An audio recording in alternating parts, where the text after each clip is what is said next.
This is Jim Nailon, liturgical guitarist, and I'm going to share my arrangement of Joyful, Joyful, We Adore Thee.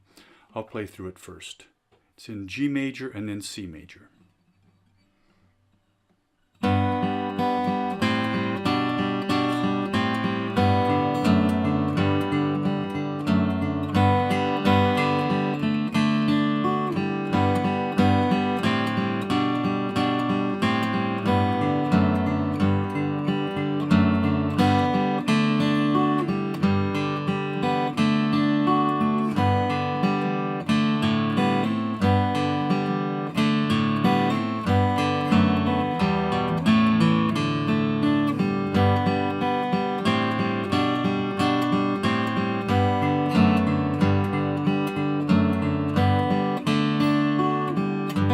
C.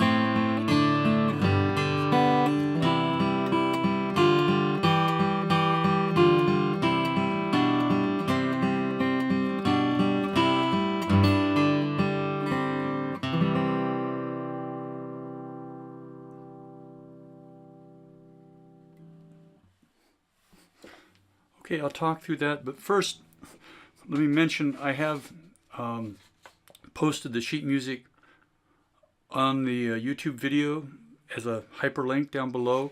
You can click on that and go to the sheet music on Score Exchange, and you can print it out for free. I'm also going to put a couple of other links to some exercises I have worked up. Scales in sixths and tenths is one of these. Another one is easy G major scales in third, sixth, and tenths, and easy C major scales in third, sixth, and tenths. And those would be good to look at. If you're not familiar with playing scales in tenths, which is the backbone of this arrangement, I'm starting like the first note. At the first measure, I start out pinching or playing two strings at once. The bass note on the third fret of the sixth string and the open second string. And then I play the open third string, and I'm going to drone that note a lot. I'm going to play that open third string. You're going to hear that a lot. And so, but the idea of a scale in sixths, or tenths, tenths. This is the interval of a tenth. So this is from here to here is the octave, G to G, that's 8, and then the A and the B, 9 and 10. So that's an interval of a tenth, and I keep that arrangement. Change it there a little bit. And you can play scales in tenths.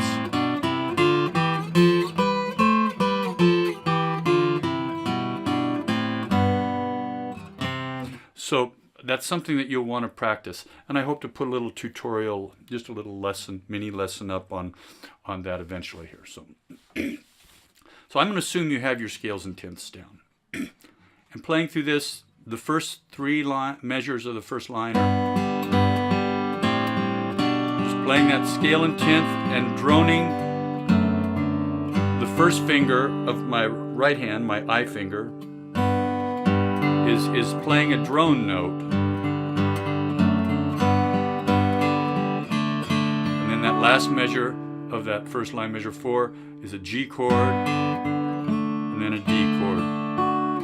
So when you're playing that drone note and you're playing the scales in tenths, it's very important to keep the drone more subdued than the other. The important thing is the melody line, which is either your second or third finger, your M or A finger on the right hand are playing. And then second most important is the bass. Least important is the, so if you're doing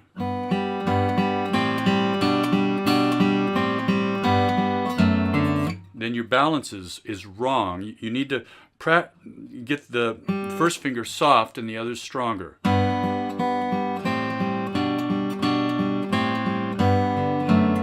And a way to do that is simply just practice with the I and the M finger, the first two fingers, and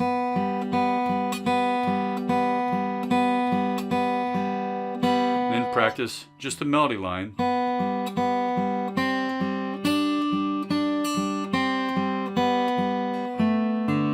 And exaggerate. Try and make the melody as loud as you can and make the inner voice as soft as you can.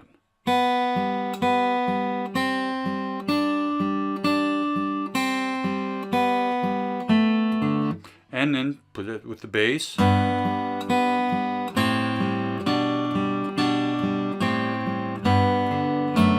that's how I would approach learning how to vary the volume in different fingers. For some of you, that may be a new concept.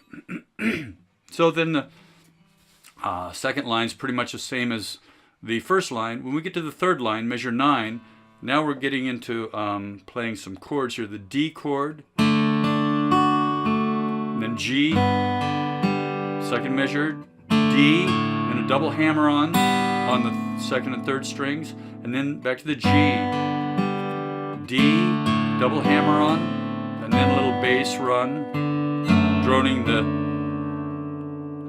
fourth string, and then E minor, A, and then D. And then you're back home.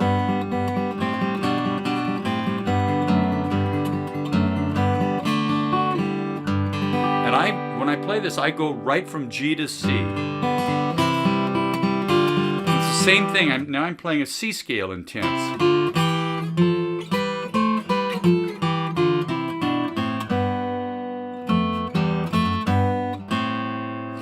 So same concept. We're still droning the G most of the time. So now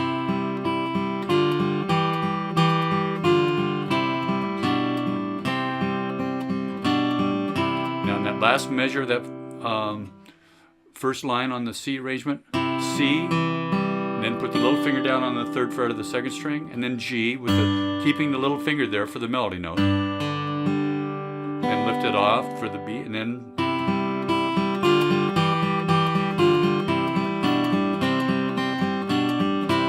G with the melody on the second string and into the C. Now the third line, we're playing a G chord, arpeggio, and then C, G, hammer on with the first finger, and then C, G, same hammer on, little bass run. Now we have an A minor and a D, on there. So that last measure, that third line in C, the A minor, and to get to that D quickly,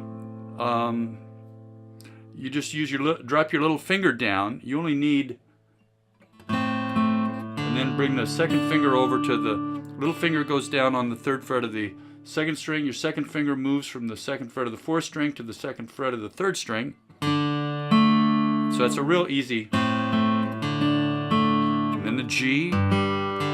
Hammer on with the little finger. You don't have to hammer it if your little finger's weak, but if it's weak, strengthen it. Then the last line is the same thing.